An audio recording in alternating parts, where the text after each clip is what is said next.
आदित्य काफी दिनों से एक प्रॉपर्टी ढूंढ रहा था। लोन वगैरह सब पता कर रखा था उसने।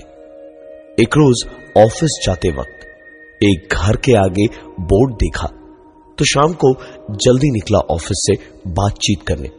वहां पहुंचा तो देखा सामने के छोटे से लॉन में एक औरत बैठी थी।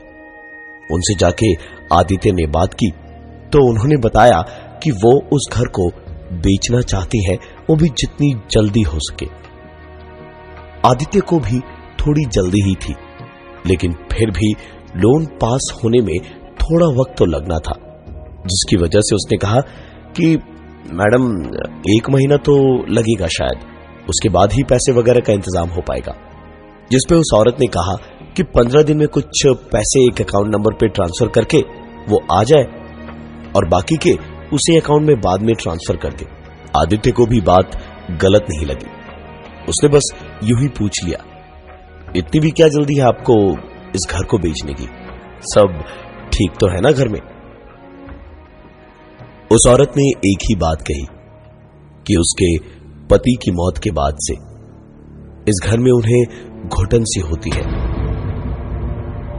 पूरा घर जैसे उन्हें काटने को दौड़ता है। आदित्य को घर एक ही नजर में पसंद आ गया था। पूरा घर अंदर से देखने के लिए अंदर गया, हर एक कोने में घूम घूम कर देखा और फिर सीधे छत पर गया। वहां से नीचे झांक कर देखा तो पाया कि एक आदमी पुराने चिथड़ों जैसे कपड़ों में, बढ़ी हुई दाढ़ी, बिखरे हुए सफेद बालों में लॉन में खड़ा ऊपर छत पे आदित्य और उस औरत को घूरे जा रहा था। आदित्य शायद जिंदगी में पहली बार थोड़ा घबरा रहा था। उसने उस औरत से पूछा कि वो कौन है, तो उस औरत ने बताया कि वो ऐसे ही एक पागल आदमी है जो रह रह के यहां घुस आता है। आदित्य ने उस औरत की बात सुनने के बाद हंसते हुए कहा कि वो इन सारी प्रॉब्लम्स को संभाल लेगा। सारी बातें फाइनल की, कागज वगैरह चेक करवाए और अकाउंट नंबर पता किया तो उस औरत के अमेरिका में रहने वाले बेटे का था, जिस पे पैसे ट्रांसफर करने की बात हुई थी। पैसे ट्रांसफर करके और सारा सामान वगैरह लेकर आखिरकार आदित्य वहां शिफ्ट हुआ। सारा सामान अनपैक करना भी अपने आप में बहुत बड़ा काम था। जरूरत भर के सामान तुरंत ही अनपैक करके सजा लिए और बाकी का सामान थोड़ा थोड़ा करके अनपैक करता रहेगा, इसलिए सब ऊपर के स्टोर रूम में रख दिया।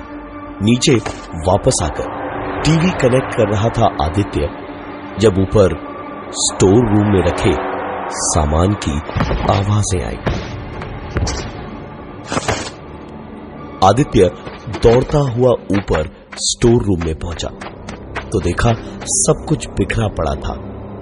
अच्छी बात यह थी कि टूटने फूटने जैसे कोई सामान उसमें थे ही नहीं।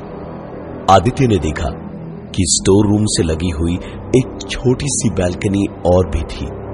सामान बाद में ठीक करेगा, ये सोचकर बैल्कनी की ओर 4 ही कदम बढ़ाए होंगे कि पीछे से उस कमरे से बाहर जाने का दरवाजा अपने आप बंद हो गया।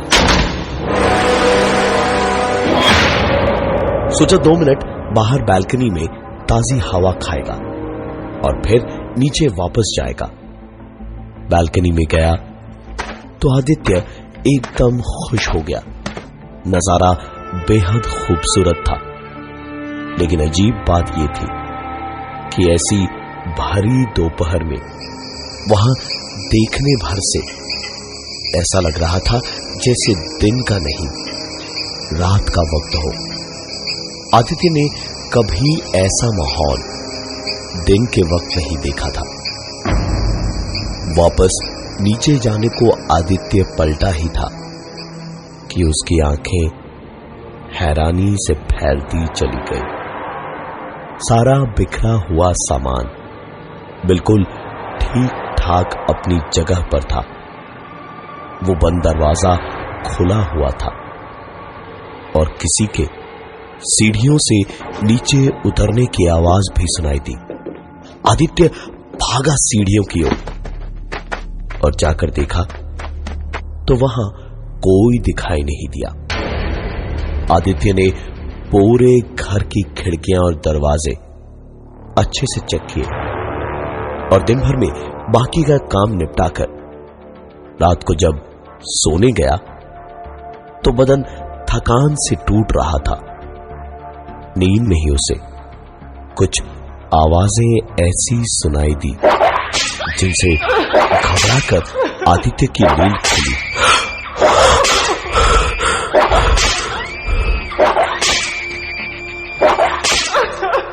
आदित्य एक झटके से उठा और ध्यान से सुनने लगा तो समझ आया कि आवाज ऊपर के कमरे से आ रही थी।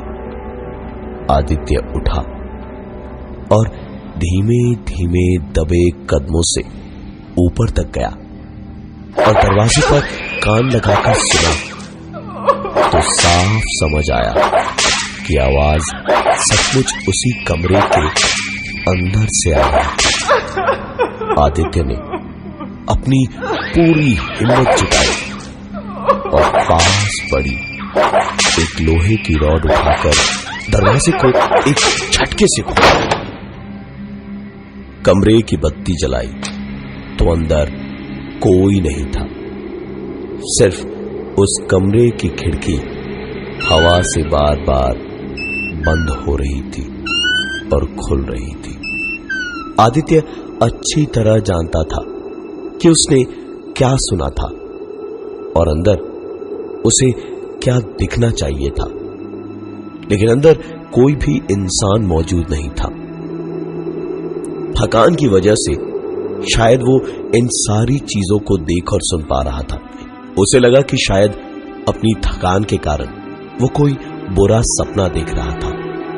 यही सोचकर उसने सिगरेट निकाली और स्टोर रूम वाली बालकनी में पहुंचा और सिगरेट जलाकर एक लंबा कश लिया।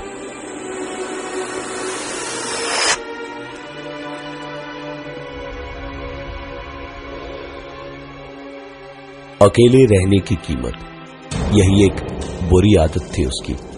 कश खींचकर धुआं जब उसने फेंका तो ऐसा लगा जैसे किसी और ने धुएं को फूंक मार मार कर तितर बितर कर दिया हो।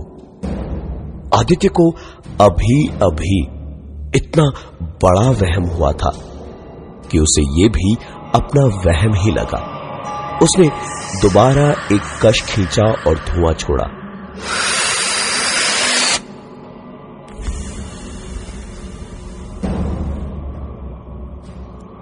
और इस बार वो फूंक सामने से उसके चेहरे पर लगी। आदित्य लगभग चीख पड़ा। आदित्य की डर के मारे चीख तक नहीं निकल पाई, क्योंकि बालकनी में जहां से फूंक उसके चेहरे पर पड़ी थी, उस फूंक के लिए किसी का उस बालकनी में होना जरूरी था। आदित्य ने खुद को संभाला। सिगरेट बुझाकर बालकनी का दरवाजा बंद करके स्टोर रूम से होता हुआ नीचे जा ही रहा था जब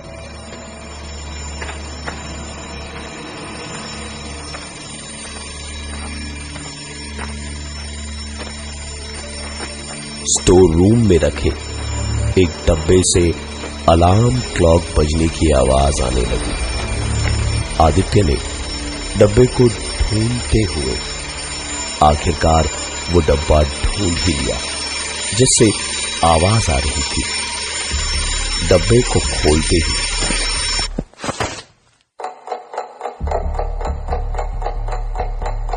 डब्बे में एक पुरानी अलार्म क्लॉक तो थी, लेकिन उसमें अलार्म अब नहीं बज रहा था।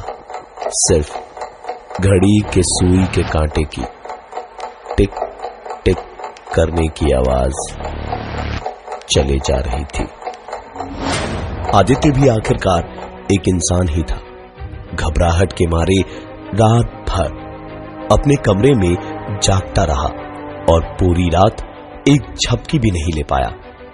पूरा दिन आंखों आंखों में काटा और दोबारा एक बार फिर रात को आज जल्दी ही सोने की सोची तो आधी रात के बाद एक जानी पहचानी आवाज ने उसे फिर से जगाया।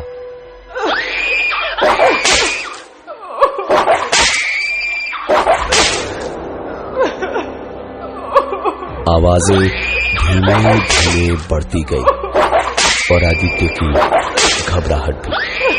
आदित्य एकदम से उठा और कमरे से बाहर निकला। उसने पास ही रखी रॉड उठाई और ऊपर जहां से यह आवाज आ रही थी एक के बाद एक सीढ़ी चढ़ते हुए उस कमरे की ओर बढ़ते हुए